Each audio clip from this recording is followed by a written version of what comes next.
ইলিশ মাছ খায় না। আমার না বড় ইলিশ মাছের মাথা খেতে ইচ্ছে করছে। তুমি বাজার থেকে আমাকে একটা ইলিশ মাছ এনে দাও না। ঠিক আছে বউ, আমি কালই বাজারে গিয়ে তোমাকে ইলিশ মাছ এনে দিচ্ছি।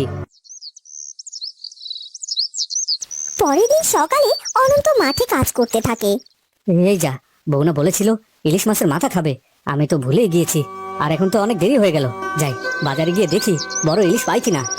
এরপর অনন্ত বাজারে যায়। অনন্ত বাজারে গিয়ে দেখে বাজারে কোনো ইলিশ মাছই নেই। কি গো, আজও পেলে না ইলিশ মাছ? না গো বউ, আজ বাজারে কোনো ইলিশ মাছ পেলাম না। কাল সকাল সকাল বাজারে যাবো কোন। পরদিন সকালে, হ্যাঁ গো শুনছো, আজ আমার ইলিশ মাছ খেতে ইচ্ছে করছে গো খুব। ঠিক আছে, আমি লোক পাঠিয়ে তোমার জন্য ইলিশ মাছ এনে দিচ্ছি। না না না, তুমি নিচে যাবে বাজারে এবং সব থেকে বড় মাছটাই আমার জন্য নিয়ে আসবে। আচ্ছা ঠিক আছে, আমি যাচ্ছি। এই চল চল আমার সাথে। এরপর মোড়ল মশাই বাজারে চলে যায়।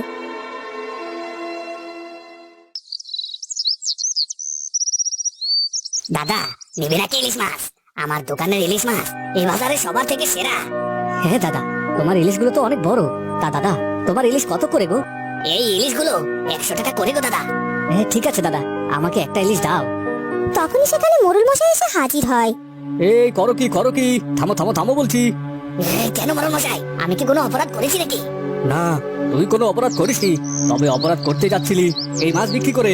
কেন মোড়ল মশাই, এই মাছে কি কোনো সমস্যা আছে নাকি? আমার গিন্নি ইলিশ মাছ খেতে চাইছে, আর তাই তোর সকল ইলিশ মাছগুলো আমায় দিয়ে দে।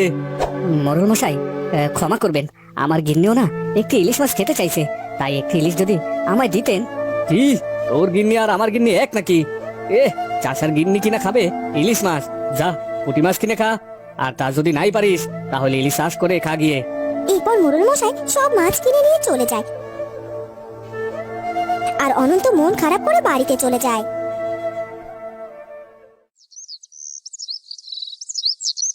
গ্রামের মোড়ল ছিল খুব অহংকারী। সে গরিব মানুষদেরকে একদমই মূল্য দিত না।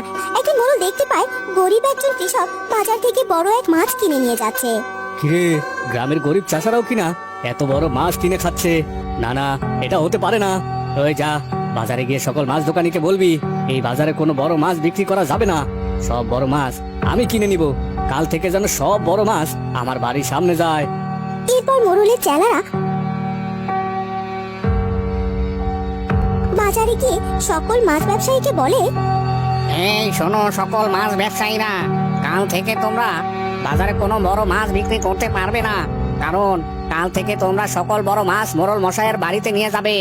মোড়ল মশাই তোমাদের সব বড় মাছ কিনে নেবে। এই কথা বলে মোড়লের চেলারা সেখান থেকে চলে যায়। এরপর থেকে সকল মাছ ব্যবসায়ীরা সব বড় মাছ নিয়ে মোড়ল মশাইয়ের বাড়িতে নিয়ে যেত এবং সব মাছ মোড়ল মশাই নিজে কিনে রাখতো। এভাবে বেশ কিছুদিন কেটে যায়। গ্রামের নিম্ন আয়ের মানুষেরা আর বড় মাছ কিনে খেতে পারে না। একদিন সকালে, দাদা, আমাদের গ্রামে কি শুরু হলো বলো তো? ইচ্ছে থাকলেও বড় মাছ কিনে খেতে পারি না।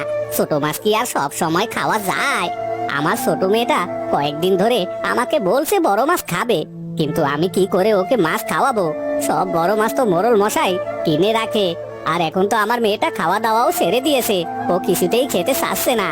তোমায় আর কি বলবো দাদা, আমার স্ত্রী অনেক দিনের ইচ্ছে ছিল বড় ইলিশ মাছের মাথা খাবে। আজ অনেক দিন হয়ে গেল ইলিশ মাছের মাথা খাওয়াতে পারিনি। মোড়ল মশাই বড় লোক মানুষ, দেখো না আমাদের বড় মাছ কেনার সামর্থ্য থাকলেও কিনে খেতে পারছি না, আর মোড়ল মশাই মাছ কিনে তা নষ্ট করে ফেলে দিচ্ছে। বিধাতার বিচার একদিন ঠিকই করবেন। কিরে, এই ইলিশ মাছটা তো অনেক বড়, ভালো হয়েছে। এই ইলিশ মাছের মাথাটা আমি আজ মন ভরে খাবো। ও গিন্নি, গিন্নি, এই ইলিশ মাছটা সুন্দর করে ভাজবে আর এর মাথাটা আমাকে খেতে দেবে।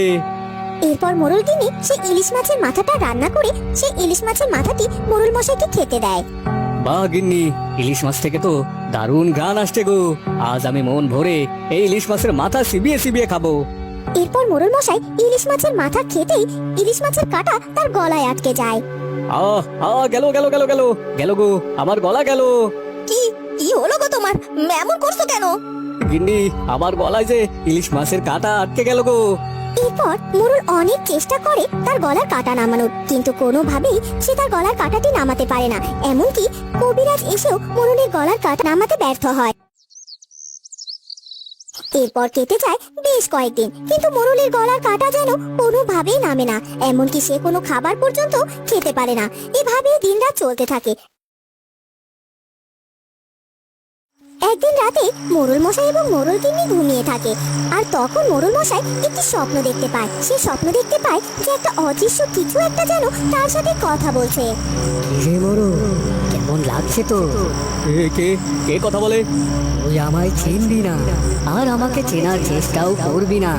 তুই পাপী, তুই অপরাধী, আর তাই তুই যত যাই করিস না কেন, তোর গলার কাটা নামবে না।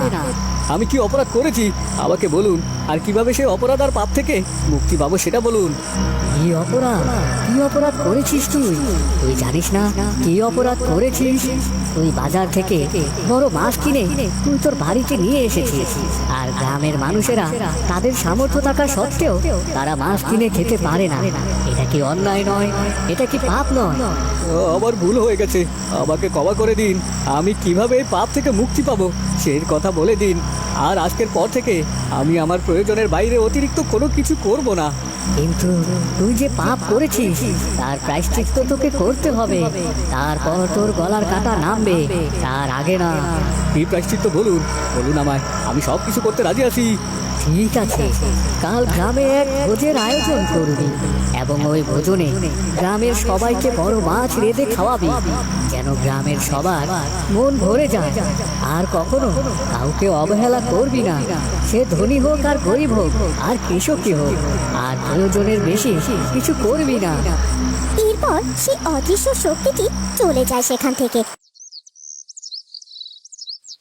পরদিন মোরলের ঘুম ভাঙে এবং মোরল মশাই তার স্বপ্নে দেখা সেই অদৃশ্য শক্তিটির কথা মতো গ্রামের লোকেদের জন্য একটা ভোজনের আয়োজন করে। খাও খাও, তোমাদের যত ইচ্ছে তোমরা মন ভরে খাও, কেউ কিন্তু মন ভরে না খেয়ে এখান থেকে যাবে না। মোরল মশাই, আজ অনেকদিন পর মন ভরে বড় মাছ দিয়ে ভাত খেলাম, বিধাতা আপনার ভালো করুক।